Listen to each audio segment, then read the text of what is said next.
राजधानी लखनऊ के इलाके से बड़ी खबर। भीषण आग के लपटों ने उजाड़ा गरीब किसान का आशियाना। बेटी की शादी के लिए रखे गहने जलकर हुए राख। निगोहा के मीरक नगर गांव में शनिवार को एक बगले में खाना बनाते समय भीषण आग लग गई। ग्रामीणों में अफरा तफरी मच गई। शोर सुनकर आग बुझाने पहुंचे ग्रामीणों ने किसी तरह से आग पर काबू पाया। फायर ब्रिगेड को भी सूचना दी गई। निगोहा के मीरक नगर गांव में बगला डालकर रह रहा था एक किसान का परिवार। सुबह लगभग 10 बजे के आसपास घर की महिलाएं खाना बना रही थी। उसी बीच आग के लपटों से आग लग गई। जहां चीख पुकार सुनकर दौड़े ग्रामीणों ने किसी तरह से इस भीषण आग पर काबू पाया। पीड़ित चंद्रवती ने बताया कि किसी तरह खेती किसानी करके बेटी काजल की शादी के लिए कुछ गहने बनवाए थे और फसल काटने के गेहूं की कुछ बोरियां रखी थी, जो कि आग की लपटों में ही जलकर राख हो गई। गरीब परिवार का आशियाना उजड़ गया। मौके पर पहुंचे नायब तहसीलदार गुरप्रीत लेखपाल, सुनील कुमार लेखपाल, अहमद अब्बास, कानूनगो हरेंद्र सिंह पीड़ित परिवार को कोटेदार से गेहूं व चावल तत्काल देने को कहा। मौके का निरीक्षण कर सरकार द्वारा मुआवजा दिलाने की बात कही गई। बताओ कहाँ के रहने वाली? ऐसी बताओ। ऐसे खड़ी हो खड़ी हो। आए भैया। हाँ, नाम बताओ अपन। चंद्रवती कहाँ के रहने वाली? मीरानगर की। आग कैसे लगी? चूल्हे थे। चूल्हे से कैसे लगी? तुम कहाँ गई थी? घर पे थे। अच्छा, नुकसान का हुआ? बहुत नुकसान हुआ। कुछ नहीं बचा। नकदी भी पैसा कुछ गया? हाँ। जेवर? हाँ।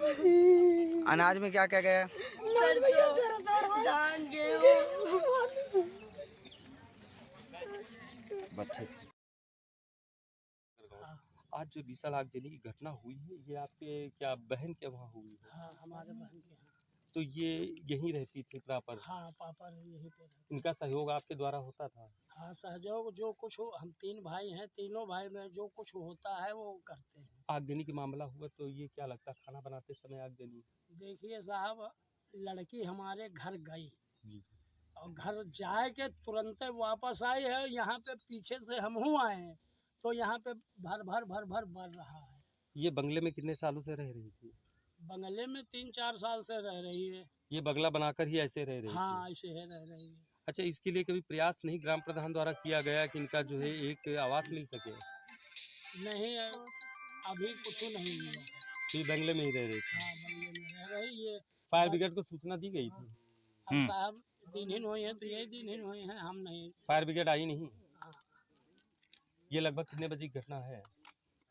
यह वो है करीब 10 बजे के वही माह है।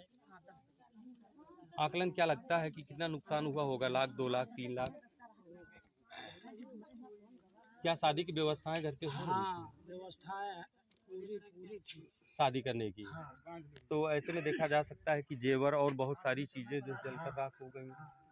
सरकार से क्या अपील करना भाई, चाहिए? छोटा आदमी जो है साहब पहले से व्यवस्था ना करी तो कहाँ से ले आई? हमारे पास कुछ है नहीं कि हम वही का बेच दे तो अपन व्यवस्था क्या करिए। बेटी की शादी जल्दी इसी साल में होने वाली थी? हाँ, इसी साल में होने वाली थी। तो पूरी व्यवस्थाएं हो चुकी थी? पूरी व्यवस्था हो। आग में जलकर सब सुहा हाँ, हो सब गया। सुहा हो गया। सरकार से क्या अपील करना चाहेंगे? आपकी क्या मदद हो? सरकार कोई मदद करे आपकी? अब क्या हम बता दें, क्या मदद सरकार कर सके कि अब गरीबी देख के जो है वह मदद कर सके। ओके सर, ये बताएं जैसे कि आज मीरक नगर गांव में भीषण आगजनी हुई है। आगजनी होने के कारण जो है आप निरीक्षण करने आए मौके पर, तो क्या पाया गया यहाँ पर? यहाँ पे आग लगी थी जिसको हमारे आने से पहले ही बुझा लिया गया ग्रामवासियों द्वारा। जो भी इसमें क्षति हुई है और उसका आकलन कर लिया गया, उसकी रिपोर्ट पेश कर दी जाएगी। तुरंत के लिए इनको आर्थिक सहायता और तुरंत का जो खाने पीने के सामान है वो उपलब्ध कराया जा रहा है और बाकी इनके लिए जो सरकारी मदद है उसकी रिपोर्ट पेश की जाएगी। उसमें जो सरकारी मदद है इनको बाद में मिल जाएगी। आकलन सर कितना नुकसान हुआ होगा? आकलन में लगभग जैसे जो इनका आलू था वो जल गया है, जो राशन था थोड़ा बहुत कुछ वो इनके जला है। जेवरात भी देखे गए हैं जैसे जल गए हैं? हाँ, वो जले हैं जो सामने रखे हुए हैं। ग्रामीणों से पता चला सर कि इनके वहाँ इनकी बेटी की शादी के लिए जो है ये लोग व्यवस्था कर रहे थे। तो इस संबंध में ग्रामीण से बता पाएंगे क्या था। तो इनकी आर्थिक सहयोग जो है सरकार द्वारा की जाएगी? हाँ, आर्थिक सहयोग बिल्कुल रिपोर्ट जाएगी, उसके हिसाब से जो इनका बनता है वो इनके खाते में आ जाएगा। अभी के लिए सर क्या इन लोगों की सहयोग हो सकता है? अभी के लिए इनको राशन दिया जा रहा है कि जिससे ये इनको कोई दिक्कत ना। बाकी जो यहाँ के कोटेदार साहब हैं उन्होंने भी इनके लिए तुरंत में 25-25 किलो की व्यवस्था की गेहूँ चावल।